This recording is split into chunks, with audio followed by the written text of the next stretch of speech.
The next recording showed a slender alien with pale blue skin and 6 long fingers on each hand. She wore a white coat and had tools hanging from her belt.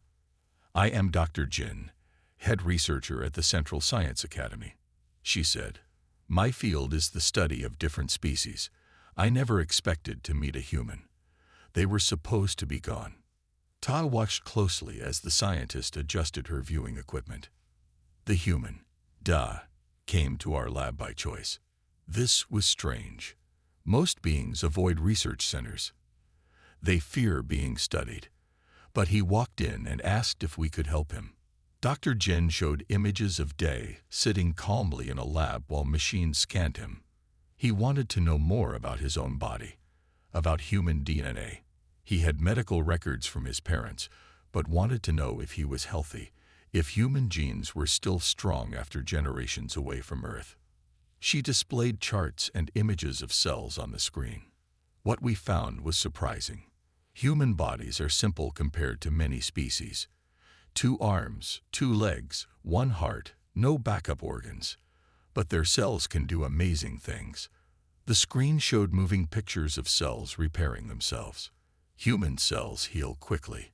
They adapt to different environments better than most species. Their brains form new connections faster than any species I have studied.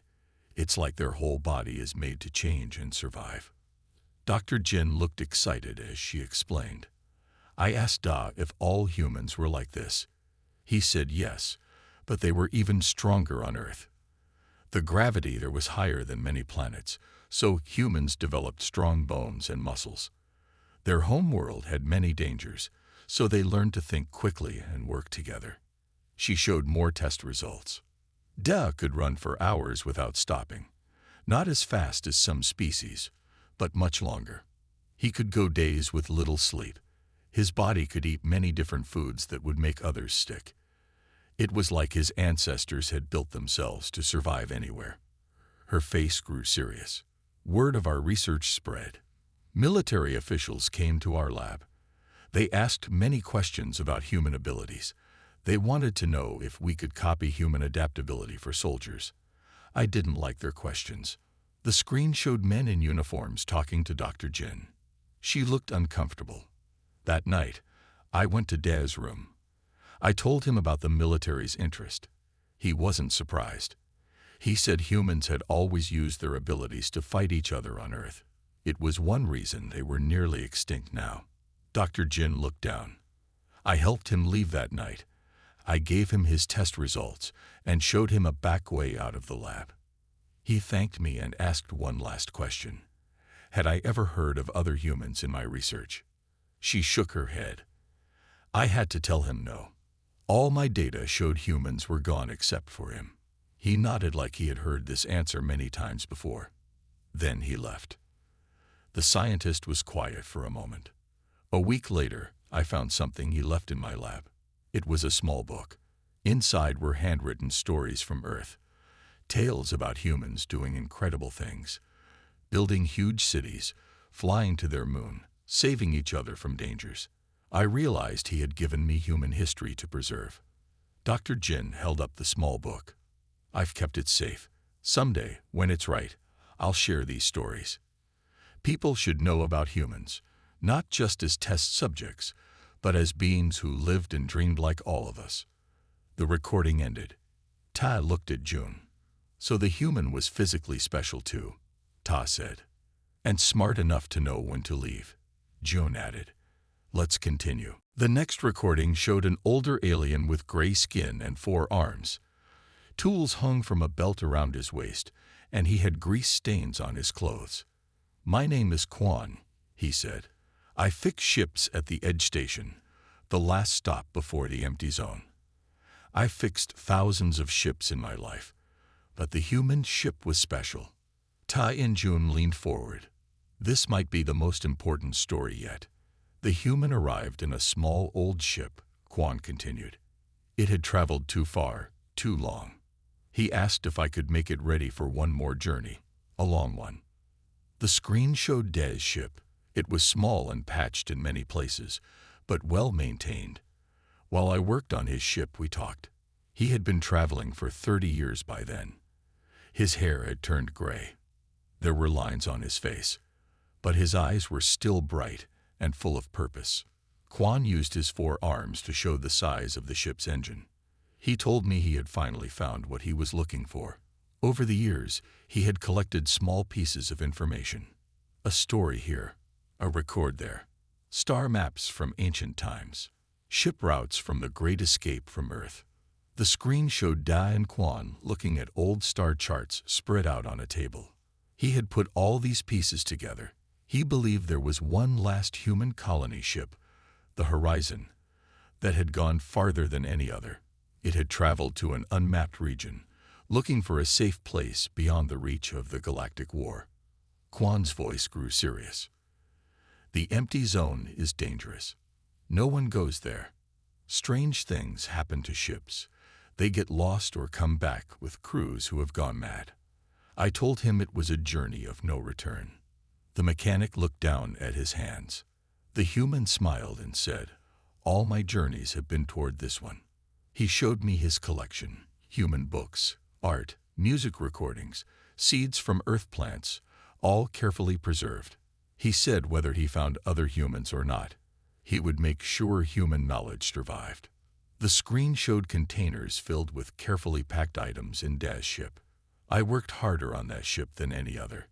I added extra fuel tanks, stronger shields, better life support. Other mechanics from the station helped too. Word had spread about who he was and what he was doing. Quan looked proud.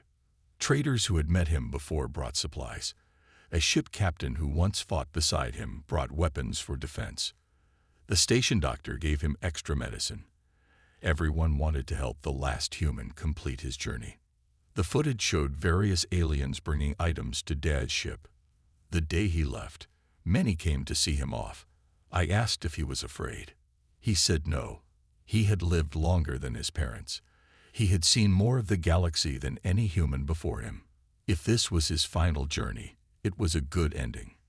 Quan's eyes looked wet. Before he left, he gave me a message crystal. He said if no one heard from him for 100 years, the crystal would activate and share his story. He wanted people to know about humans, about Earth, about everything he had learned. The mechanic held up an old, worn tool. He gave me this too, a human tool from Earth. It's simple, but it works better than anything I've ever used. Like humans, I guess. Simple, but effective.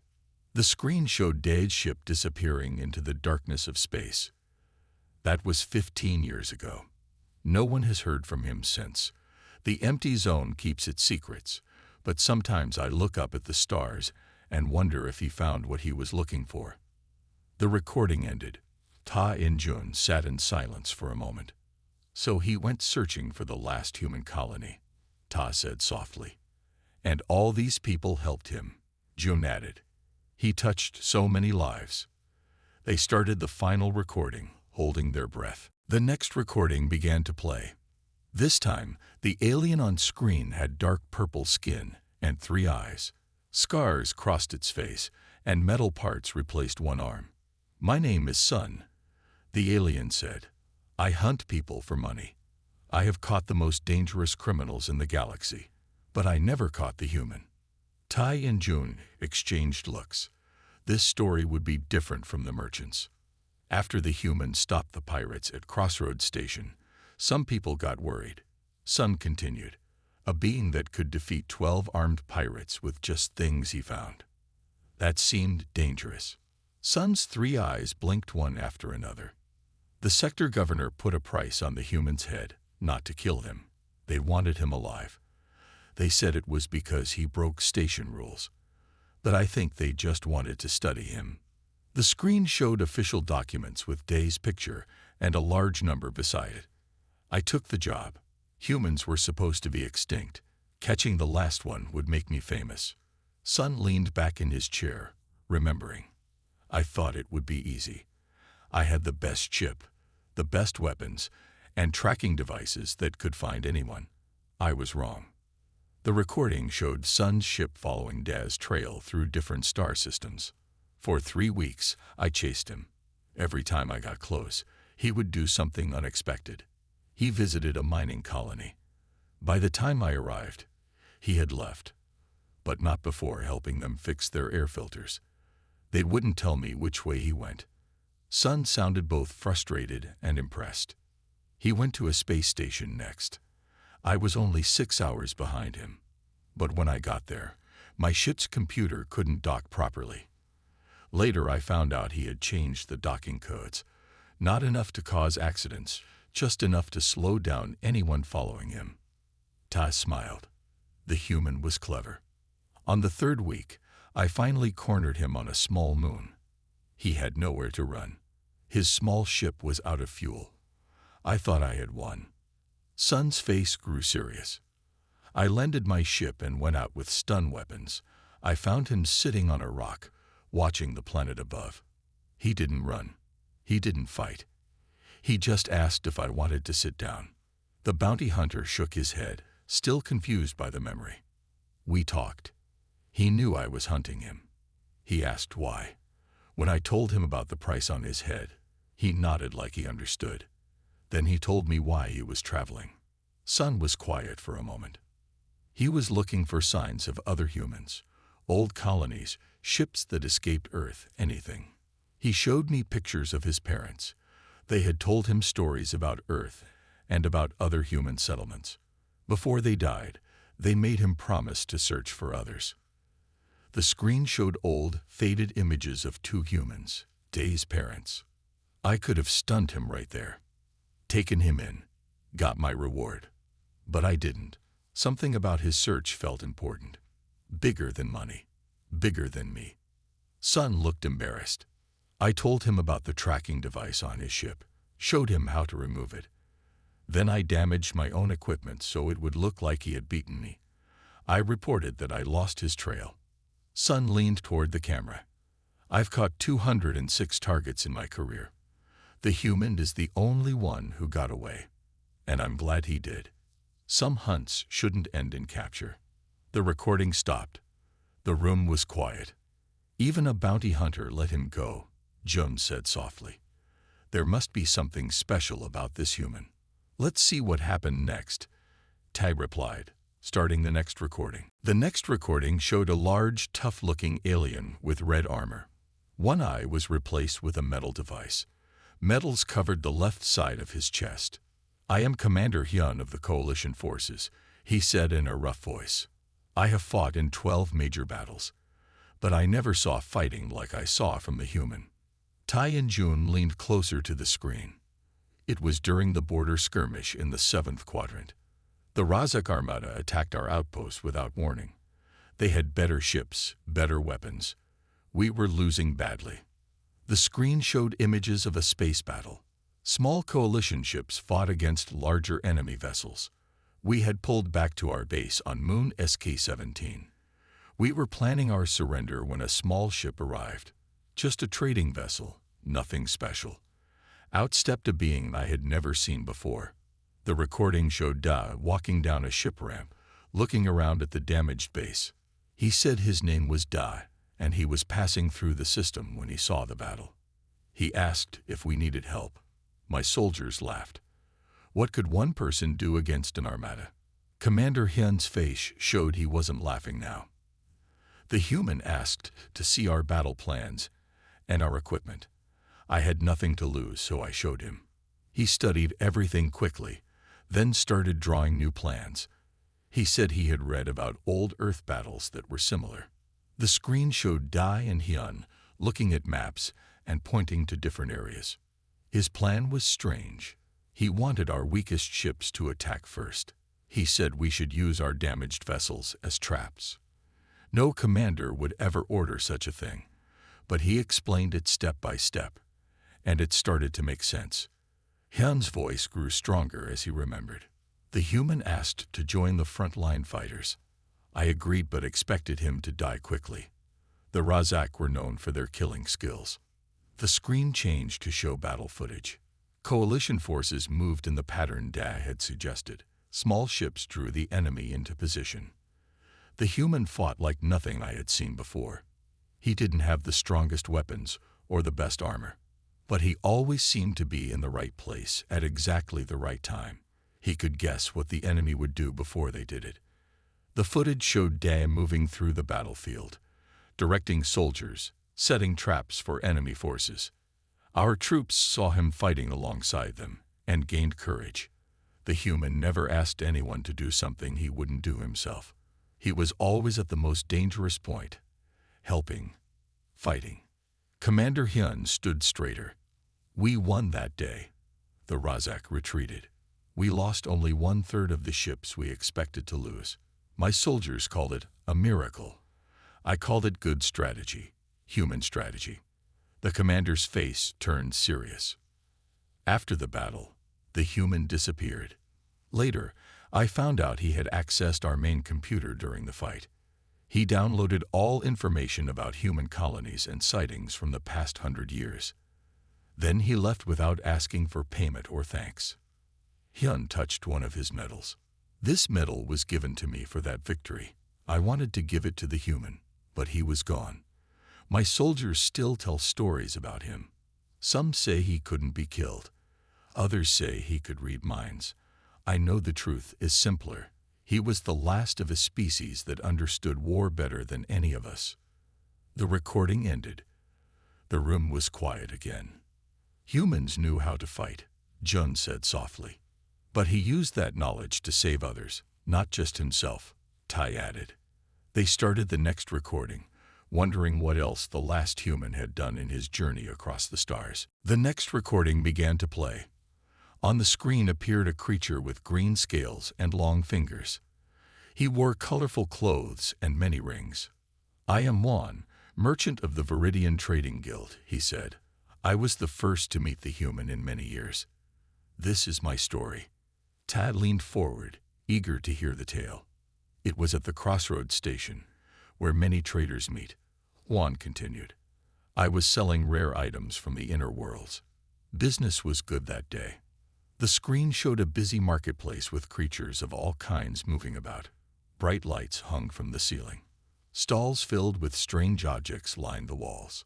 A strange figure walked into my shop. 2 arms, 2 legs, skin like no scales or fur.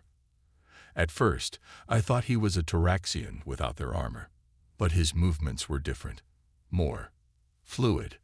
Juan's eyes seemed to look into the past as he spoke. He asked about old Earth items, said his name was Da. I told him I had never seen Earth goods. They were too rare, too old, but I knew someone who might have some. Juan paused, his scales changing color slightly. That's when the trouble started. Pirates attacked the station. They do this sometimes, looking for easy things to steal. Everyone ran to hide. But the human, he did not run. The screen showed security footage of beings rushing away as alarms flashed. But one figure, the human, moved against the crowd. He asked me where the station's control room was. I told him, though I didn't know why he wanted to go there. It was not safe. Juan's voice grew excited. The pirates were strong. They had weapons and armor. There were 12 of them. The human had nothing but things he found along the way. A metal pipe, a cooking tool, some cleaning liquid. The footage showed Da gathering items as he moved through empty halls. He did not fight them all at once. That would be stupid. He was smart. He set traps.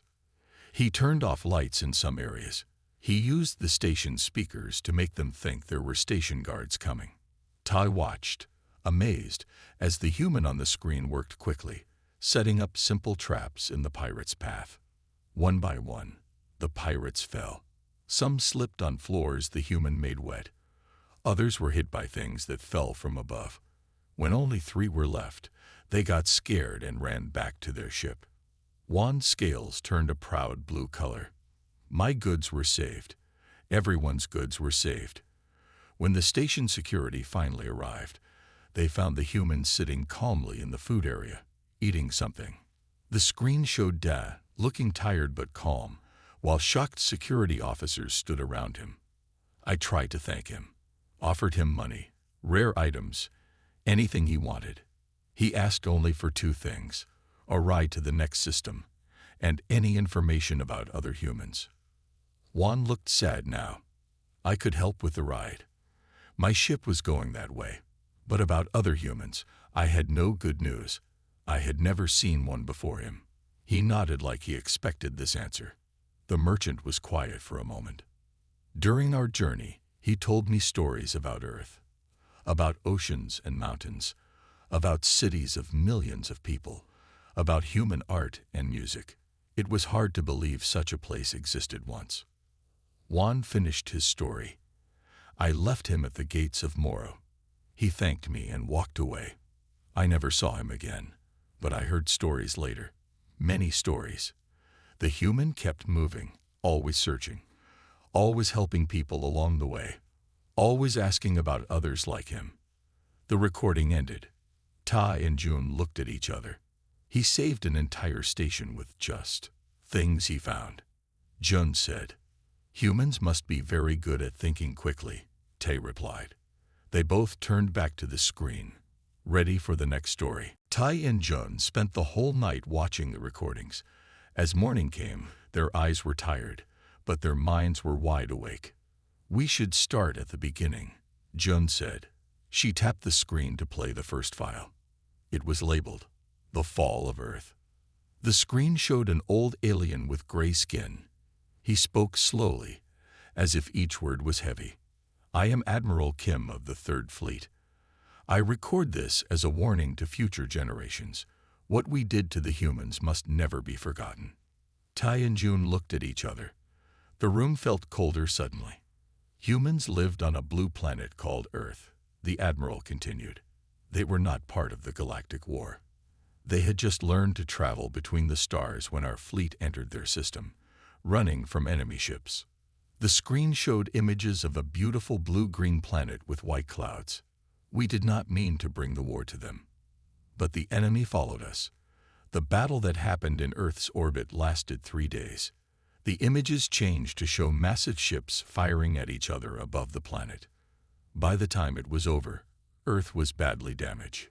The weapons we used changed their atmosphere. Billions died in the first year." Tai felt sick. So many lives lost because they were caught between two fighting forces. "Some humans escaped in ships," Admiral Kim said.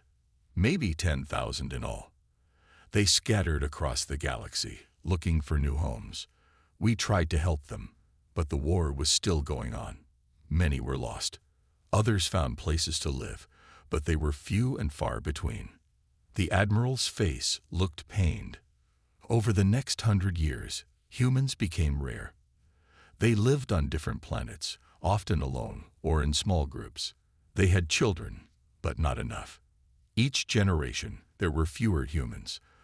The galaxy is a hard place for a species with no homeland." Jun paused the recording. "This matches some old stories," she said. "But I always thought they were just tales to teach children about war." Ta nodded. "Let's keep watching." The next part showed a different alien, this one with blue fur and large ears. "The last count of humans was done 50 years ago," he said. "We found only 27 living in the entire galaxy. Most were old, with no children. We believe that now only one remains. His name is Da." The screen showed a picture of a strange creature. It stood on 2 legs and had 2 arms. It had no scales, no fur, no extra limbs. Just pale skin and dark hair on top of its head. Its eyes were small but bright. "This is the last human," the blue alien said. "He was born on the planet Korin to the last known human couple. When his parents died, he left to travel the stars. Some say he is looking for other humans. Others think he wants revenge for what happened to Earth." The picture changed to show the human in different places, walking through a market, fixing a ship, standing under 3 suns on a red planet. "Humans were known for 3 things," the alien continued. "Their short lives, their many ideas, and their strange ability to keep going when others would give up. This last human carries his entire species with him. All their history, their ways, their hopes." The recording ended. Ta and Jun sat in silence for a moment. "This is just the start," Ta said finally. "The crystal has many more stories about this Da person. about what he did, where he went. June looked troubled. If humans really existed, and we nearly wiped them out, then we need to know the rest of the story, Tai finished. They both turned back to the screen, ready to learn more about the last human and the mark he left on the galaxy. The next recording showed an elegant alien with flowing silver robes. Her skin shimmered like water, and small lights floated around her head. "I am Ambassador Min of the Galactic Council," she said in a musical voice. "I have helped make peace between many worlds, but once I needed help from the most unexpected source." Tai and Joan exchanged curious glances. "It was during the great meeting between the Vox and the Trill," Min continued. "Two species who had hated each other for 300 years. They had fought many small wars. Millions had died on both sides." The screen showed images of two very different species sitting at opposite ends of a large table. One group had hard shells and sharp claws. The other had soft bodies and many eyes. The Galactic Council brought them together to make peace. I was the lead negotiator. For 6 days, we talked, but neither side would agree to anything. They were too angry, too full of old hurts. Min's face showed her frustration at the memory. On the 7th day, a stranger entered our meeting room. The guards tried to stop him, but he showed them papers that let him pass. He walked to the center of the room and stood between the Vox and the Trill. The screen showed Da, calm and steady, standing between the hostile groups. He introduced himself as Da, the last human. Both sides went quiet. Many had heard stories of humans, but thought they were extinct. He said he was there as a neutral observer. Min smiled at the memory. He asked if he could speak. I was desperate for anything that might help, so I agreed. He talked about Earth, about how humans had fought each other for thousands of years, how they nearly destroyed themselves many times. The image showed the Vox and Trill leaders listening carefully to Da. He told them that humans had learned too late that working together was better than fighting, that their wars had made them weaker, not stronger, that when the Galactic War came to Earth, humans were still fighting each other instead of looking to the stars.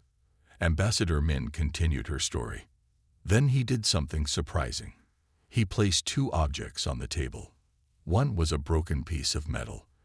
The other was a small plant in a clear container. The screen showed these items clearly. The metal, he said, was from an Earth weapon, a bomb that destroyed an entire human city. The plant was from the same city, grown hundreds of years later when the land had healed. He asked which item represented the future they wanted. Min's voice grew softer. For the first time in days, the Vox and Trill leaders looked at each other directly. Something in the humans' words had reached them. We talked for 3 more days, and finally, they signed a peace agreement. The ambassador looked thoughtful. Before he left, I asked Da why he had come to our meeting. He said he was collecting pieces of human culture, art, stories, music, from across the galaxy, things that had been taken from Earth or brought by human settlers. He wanted to preserve what remained of his people. The screen showed Da looking at old books and small art objects. He believed that if humans were truly gone, at least their ideas should live on. He told me that humans had a saying, "Those who cannot remember the past are condemned to repeat it." He was making sure the past was not forgotten. Min's face grew sad. The human left the next day. But before going, he gave me something, a small book of human poetry. I still read it sometimes. Their words were simple but full of feeling, just like him. The recording ended. Ta looked at June. So the human was not just surviving, he said. He was preserving his whole species' memory and using it to help others, June added. They both turned back to the screen, wondering what the next story would reveal. The lights in the archives were dim. Most workers had gone home for the day. Only junior archivist Tai remained, his 4 eyes scanning the old storage units. Just one more section, he said to himself, his voice echoing in the empty hall. Tai worked for the Galactic Historical Society. His job was simple: organize old records, and make sure they were stored properly. It was not exciting work, but Tay loved history. Each data crystal held stories from the past, stories that most people had forgotten. Today, he was checking the oldest section, records from over 300 years ago. His scanner beeped as he passed a small drawer. "That's odd," Tom muttered. The scanner showed a data crystal that wasn't in the system. He opened the drawer carefully. Inside was a small crystal, glowing with a faint blue light. Around it were warning symbols, old ones that Ta had only seen in textbooks. His heart beat faster. Finding something new in the archives was rare. He should report it. That was the rule. But Tay's curiosity was too strong. He picked up the crystal and took it to a private viewing station. The crystal fit perfectly into the ancient reader. The screen flickered to life, displaying more warning symbols. Then words appeared. "The last human," collected testimonials. Tay's breath caught. Humans. They were just legends, a species from old stories told to children. Supposedly they had died out centuries ago during the Great Galactic War. Could this be real evidence they had existed? He pressed play. The screen showed a series of recordings from different alien species, all talking about someone, or something, called Da, the last human. "Archivist Ta, what are you doing here so late?" Tai jumped. He turned to see head archivist Jum standing in the doorway. Her 6 limbs crossed in a way that showed she was not happy. I found something strange," Ta said. He knew he should have reported the crystal first, but it was too late now. Jum came closer, her face stern. Then she saw the screen and stopped. "Is that?" Her voice trailed off. "I think it's about humans," Ta said. "Real ones." Jum's expression changed from anger to surprise. She pulled up a chair and sat next to Ta. "Show me everything," she said. For the next hour, they watched together. The crystal contained stories, reports, and videos from dozens of sources, all about a single human named Da who had lived long after the rest of his kind had vanished. "This can't be real," Jum said, but her voice shook. "Humans are myths." "Then why was this hidden?" Tai asked. "Why the warning symbols?" Jum didn't answer. On the screen, an old merchant with scales instead of skin was speaking. "I met the human at my shop. At first, I thought he was just another traveler. But then I noticed how different he was. 2 arms, 2 legs, soft skin. I had heard the stories, but never thought I'd see one alive. He called himself Da." "We need to see all of it," Jum decided. "If this is real, it changes our understanding of history." Ta nodded, feeling both excited and afraid. This wasn't just another day at work. This was the kind of discovery that came once in a lifetime. "Should we tell the senior council?" he asked. June thought for a moment, then shook her head. "Not yet. Let's learn more first. These warnings must be here for a reason." They settled in to watch more recordings. The story of Da, the last human, began to unfold before them. What they didn't know was how much this discovery would change their lives and perhaps the entire galaxy's understanding of the past. Outside the archives, the 3 moons rose over the city, shining light on a world that had forgotten the humans, but perhaps not for much longer.